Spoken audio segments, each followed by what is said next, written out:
So hey guys, welcome back to our channel.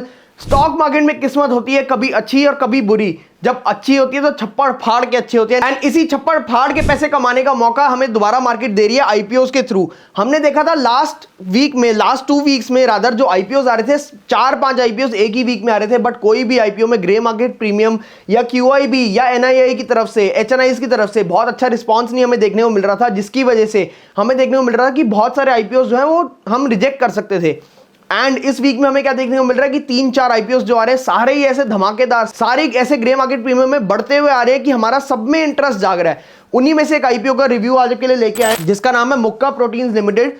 And मुक्का proteins limited के basic detail से लेके एकदम एडवांस डिटेल तक हम आपको लेके जाएंगे कि कंपनी करती क्या है, कंपनी के फाइनेंशियल्स कैसे हैं, वैल्यूएशन मैट्रिक्स कैसी है, आईपीओ में कितना पैसा उठाने आ रहे हैं, कौन से प्राइस बैंड पे लेके आना चाह रहे हैं, सारी डिटेल्स हम इस वीडियो में कवर करने वाले हैं। So let's dive into this video. सबसे पहले हम बात करने वाले हैं कंपनी की बेसिक डिटेल्स के बारे में कि कंपनी क्या करती है। So company was incorporated in 2003. It is a manufacturer of fish protein products. ये fish protein के products बनाती है।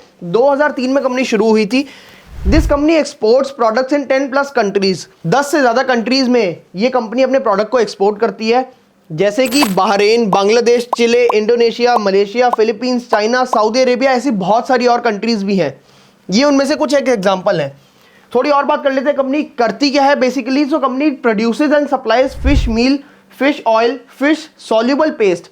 क्या मतलब, ये कंपनी सप्लाई भी करती है एंड मैन्युफैक्चर भी करती है, प्रोड्यूस भी करती है फिश ऑयल को, फिश मील को, फिश सॉल्युबल पेस्ट को, जो कि एसेंशियल इंग्रेडिएंट्स, बहुत ही ज़्यादा इंपॉर्टेंट इंग्रेडिएंट्स हैं for the production of aqua feed, जिसमें आती है हमारी फिश, श्रिम्प्स, ये सब जो पानी के एनिमल्स हैं।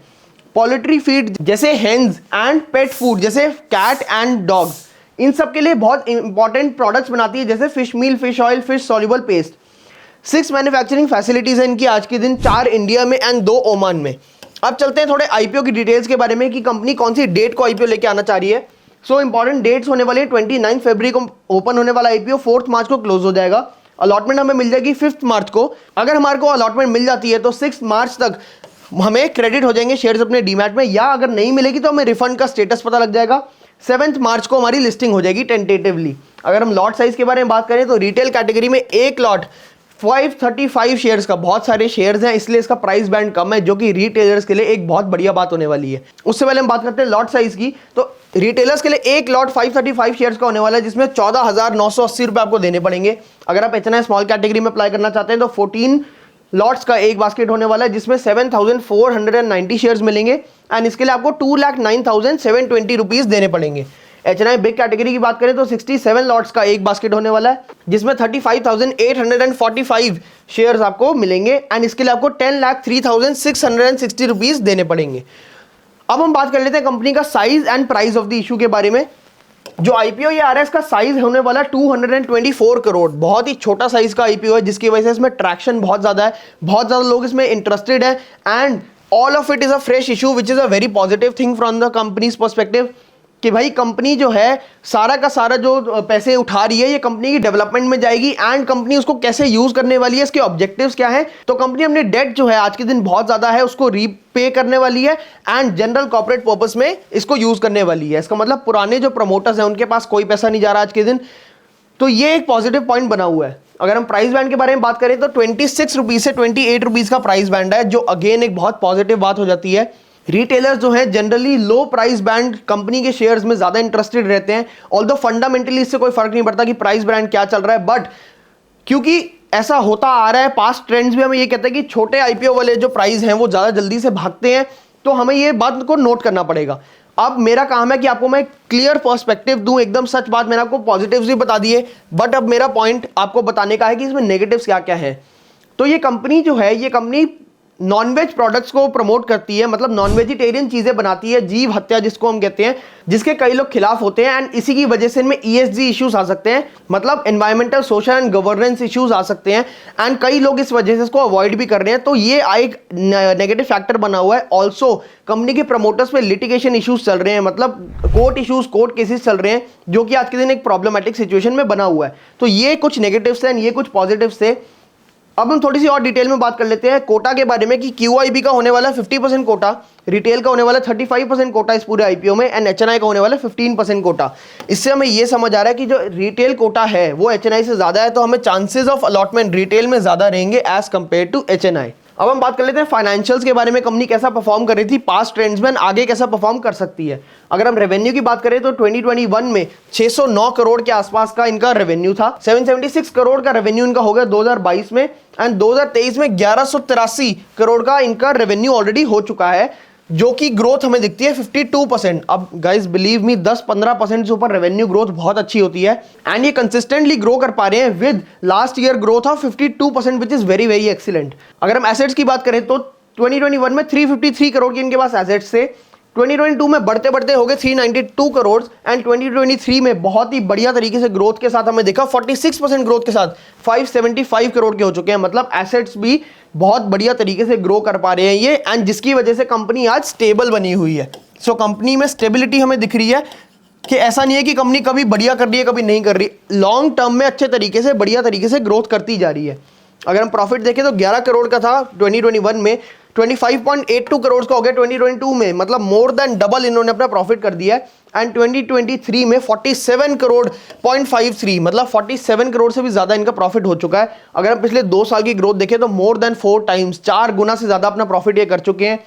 पिछले साल में अलोन इन्होंने 84% अपना प्रॉफिट आफ्टर टैक्स ग्रो किया है, जिससे हमें ये समझ आ रहा है कि इनकी टॉप लाइन के साथ साथ इनकी बॉटम लाइन भी बहुत बढ़िया तरीके से ग्रो हो रही है, and it is a financially stable company. अब हम बात कर लेते हैं वैल्यूएशन मेट्रिक्स के बारे में, कि ये तो हो गई कंपनी स्पेसिफिक बात। वैल्यूएशन में हम बात करेंगे कंपैरेटिव स्टडी की पीयर्स के कंपैरिजन में कैसा परफॉर्म कर रही है एंड कैसे प्राइस पे हमारे से IPO उठाने के लिए आ रही है। अगर हम देखें तो वैल्यूएशन में हमें ROE दिखता है, रिटर्न ऑन इक्विटी, कितनी इक्विटी पे कितना % प्रॉफिट ये कमा पा रही है, तो वो है 36%, which is very very good. Return on capital employed देखें तो 17% से ऊपर है, which is also very good. Debt to equity आज के दिन हमें देखिए 1.64, जो कि एक मेजर प्रॉब्लमेटिक फैक्टर बना हुआ है। कंपनी में डेट थोड़ा ज्यादा है 1.64, यानी अगर इनकी इक्विटी 1 रुपए है तो 1.64 का उधार है उसके अगेंस्ट में, मतलब 1 गुना से भी ज्यादा उधार है, जो कि एक प्रॉब्लमेटिक बात होती है। बट क्योंकि कंपनी IPO ला ही इसलिए रही है ताकि अपना डेट रीपे कर पाए, एंड डेट टू इक्विटी ये बहुत ही ज्यादा नहीं है।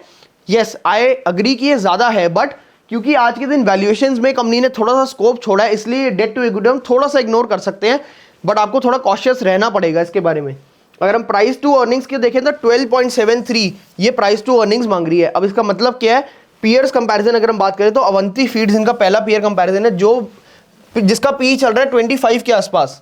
गोदरेज एग्रोवेट की बात करें तो 33 के आसपास इनका पी चल रहा है, एंड जील एक्वा की बात करें तो 20 से ऊपर इनका पी चल रहा है, जिससे हमें दिख रहा है जो हमारी कंपनी 12 के पीई पे IPO लाने की कोशिश कर रही है, वो हमारे लिए स्कोप छोड़ रही है कि आपके पास थोड़ा सा स्कोप है पैसे कमाने का पूरे IPO के इशू में। एंड वो ऐसे हमें दिख रहा है कि जो प्राइस है, जो इसमें फर्स्ट मल्टीपल है प्राइस टू अर्निंग्स में, जो प्राइस है उसकी जो वैल्यूएशन है वो कम है, मतलब प्राइस सस्ता है as compare to its peers, जो कि आज एक पॉजिटिव बात हो जाती है।